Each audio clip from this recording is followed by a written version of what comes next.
सुनते हैं दोस्तों आज की कहानी। किसी गांव में एक कांता नाम का धनी किसान रहता था। एक बार किसी काम से उसे दूसरे गांव जाना पड़ा। जब वो अपने घर से जाने के लिए निकलने लगा तब उसके पिता ने उसे समझाते हुए कहा, बेटा, उस गांव में हमारे रिश्तेदार भी रहते हैं, लेकिन बात ये है कि यदि उनके घर जाओ तो वो हद से ज़्यादा ही अतिथि सत्कार करते हैं। इसीलिए तुम उनके यहाँ ठहरने की बजाय किसी धर्मशाला में ही ठहर जाना, यही तुम्हारे लिए ठीक होगा। पिता की बातें सुनकर कांता ने मन में सोचा, ये पिताजी कैसी व्यर्थ की बातें कर रहे हैं। आखिर रिश्तेदारों के यहाँ अतिथि सत्कार पाने में क्या बुराई है, उल्टे फायदा ही है। धर्मशाला में ठहरने के पैसे बच जाएंगे। यही सोचकर कांता उस गांव में जाकर अपने रिश्तेदार के घर पहुंच गया। जाड़े के दिन थे, इस कारण पैदल चलने से उसके पैरों में बिवाइयाँ फट गई थी। अपने रिश्तेदार के घर पहुंचकर उसने दरवाजे पर दस्तक दी। तब घर के मालिक ने आकर दरवाज़ा खोला। कांता को देखकर वहीं खड़े खड़े उसका हालचाल पूछने लगा। फिर अपनी पत्नी को कांता के आने की खबर दी।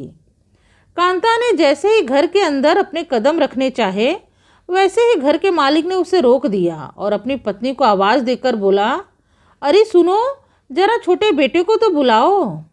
कांता को इस तरह दरवाजे पर खड़ा रहना बुरा लग रहा था। वो अंदर जाकर बैठना चाहता था, लेकिन घर का मालिक उसका रास्ता रोके खड़ा था और इधर उधर की बातें कर रहा था। तब कांता ने सोचा कि लगता है मेरा रिश्तेदार मुझे घर के अंदर जल्दी नहीं जाने देगा। तो वो बाहर ही चबूतरे पर बैठने लगा, क्योंकि उसके पैरों में फटी बिवाइयों के कारण उसे बहुत दर्द हो रहा था।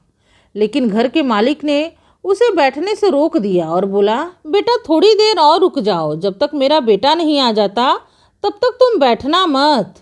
काफ़ी देर के इंतजार के बाद रिश्तेदार का बेटा लोटे में पानी लेकर आया। तब रिश्तेदार ने कांता को समझाते हुए कहा, बेटा, अतिथि तो देवता के समान होता है, इसीलिए अतिथि का देवता के जैसे ही सम्मान करना हमारे परिवार का रिवाज है। परिवार के किसी सदस्य द्वारा अतिथि के पैर धोए जाते हैं, लेकिन तुम मुझसे उम्र में छोटे हो। अपने से छोटे के पैर केवल कन्यादान के समय ही धोए जाते हैं। दूसरे समय पर धोने वाले की आयु कम हो जाती है। और घर की जवान लड़की को किसी पराये पुरुष के पैरों को नहीं धोने चाहिए, इसे अच्छा नहीं माना जाता। इसीलिए मुझे अपने छोटे बेटे के इंतजार में रुकना पड़ा। उसे खोजने में थोड़ी देर हो गई, तुम बुरा मत मानना। रिश्तेदार की बात सुनकर और लोटे में ठंडे पानी को देखकर कांता ने कहा, लेकिन मेरे पैरों में बिवाइयाँ हो गई हैं और ठंडे पानी के लगने से उनमें बहुत जलन होगी। तो रिश्तेदार ने कहा, अरे बेटा, ऐसा मत कहो, तुम कितनी दूर से पैदल चलकर आए हो, इसीलिए तुम्हारे पैर ठंडे पानी से ही धोने होंगे। फिर बच्चे ने कांता के पैरों को धोए, तब जाकर वो घर के अंदर आकर बैठ पाया। रिश्तेदार ने नाई को बुलवाकर कांता के पैरों में तेल से मालिश करवाई, जिससे उसकी थकावट दूर हो गई। रात के खाना खाने के बाद रिश्तेदार ने एक पुराण कथावाचक को बुलाया। उसने अधिक रात तक कथा सुनाई, फिर चला गया।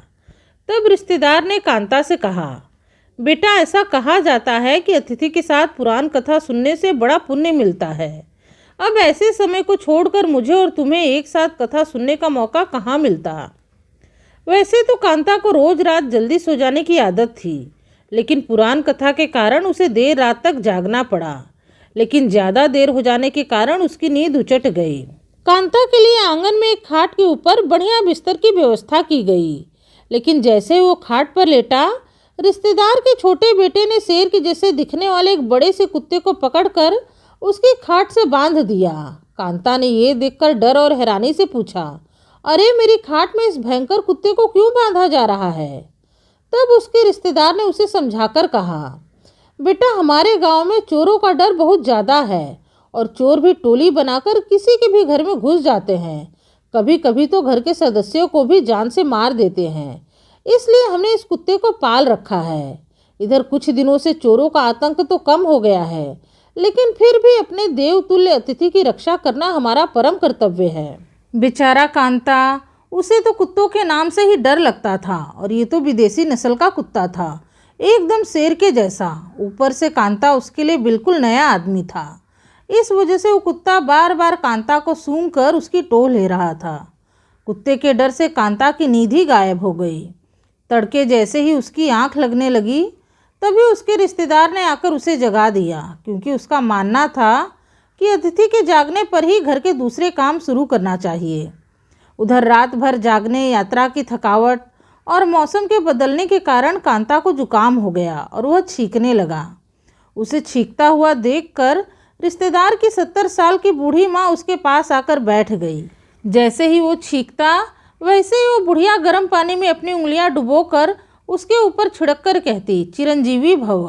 फिर क्या था, जल्द ही कांता का पूरा सिर भीग गया। किसी तरह उसकी छींक रुकी तो बुढ़िया ने पूछा, बेटा आप कैसी तबीयत है? कांता ने कहा, मैं ठीक हूँ, बस मुझे अपना सिर पोंछने के लिए कोई कपड़ा चाहिए। तब बुढ़िया उल्टे उसे समझाने लगी, अरे बेटा ऐसा मत कहो, सर नहीं पोंछना चाहिए, इसे तो अपने आप ही सूखने दो। अब घर के लोगों की तो इस प्रकार की सेवा नहीं की जा सकती, लेकिन तुम हमारे अतिथि हो, इसीलिए विशेष सावधानी रखनी होती है। अपनी बात कहकर बुढ़िया चली गई। बेचारे कांता ने किसी तरह 4 दिन बिताए। पुराण कथा और कुत्ते के कारण वो एक रात भी सो नहीं पाया। 4 दिन बाद जब कांता वापस अपने घर जाने लगा तो उस दिन उसके लिए एक विशेष प्रकार की शरबत तैयार की गई।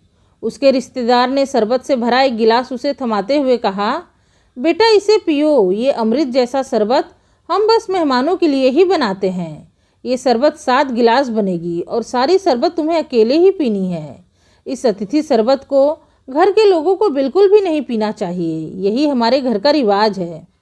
रिश्तेदार की बात सुनकर कांता ने हैरानी से कहा, मेहमानों के बारे में इतनी सावधानी बरतने वाले लोग अब नहीं के बराबर ही होंगे। मेरी वजह से आप लोगों को कितना कष्ट हुआ होगा और आपका कितना खर्च भी हुआ होगा। तो रिश्तेदार ने कहा, अरे नहीं बेटा, ये कौन सी बड़ी बात है, लेकिन मुझे इस बात की हैरानी होती है कि हमारे घर जो भी मेहमान एक बार आकर जाता है, पता नहीं क्यों वो फिर कभी वापस नहीं आता। रिश्तेदार की बात सुनकर कांता आश्चर्य में पड़ गया कि ये लोग भले ही ज़रूरत से ज़्यादा अतिथि सत्कार करते हैं, लेकिन न इनकी भावनाएं झूठी है और ना ही इनके प्रेम में कोई कमी है। फिर मेहमान डर क्यों जाते हैं? यही सोचते सोचते कांता ने शरबत का पहला घूंट पिया। उसके बाद वो बोला, मैं अब समझा कि आपके घर आने वाले अतिथि दोबारा आपके घर क्यों नहीं आते। आप लोग घर आए अतिथि को देवता मानकर बिल्कुल देवताओं के जैसा ही उसका सत्कार करते हैं, लेकिन ये नहीं समझते कि देवता तो पत्थर के होते हैं, इसीलिए वो सब कुछ सहन कर सकते हैं, लेकिन इंसान के लिए ये संभव नहीं है। आप लोगों ने जो इतने प्रेम से मेरे लिए शरबत बनाया है, इसे अगर मैं अकेले पीऊँगा तो ये अन्याय होगा, इसीलिए घर के लोगों को भी मेरे साथ ये शरबत पीना होगा। लेकिन कांता का रिश्तेदार और उसके घर वाले शरबत पीने के लिए तैयार नहीं हुए। तब कांता ने जोर देते हुए कहा, क्या आप लोग अपने अतिथि की बात का मान नहीं रखेंगे? अब ये मेरी आपके घर में अंतिम इच्छा है, जिसे आप सभी को मानना होगा। कांता की ऐसी बात सुनकर सभी शरबत पीने के लिए मान गए, लेकिन जैसे ही घर के मालिक ने शरबत की पहली घूंट पी, क्रोधित होते हुए कहा, सभी लोग अपनी शरबत को फेंक दो, क्योंकि इसका स्वाद तो बड़ा ही खराब है।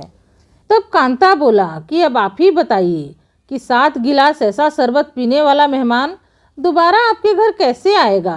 कांता की बात पर उसके रिश्तेदार ने लज्जा के मारे अपना सिर झुका लिया। उसे ये भी समझ में आ गया कि उसकी पत्नी मेहमानों को आने से रोकने के लिए जानबूझकर ऐसा शरबत बनाती है। कांता ने अपने रिश्तेदार को समझाते हुए कहा कि यदि आप लोग अपने मेहमानों के प्रति विशेष सम्मान न दिखाते हुए उसे अपने ही परिवार का एक सदस्य मान ले, तो आने वाले मेहमान को कोई कठिनाई नहीं होगी। आप लोगों ने एक अतिथि के रूप में मेरा जो सत्कार किया, उसके लिए मैं आपका आभारी हूँ।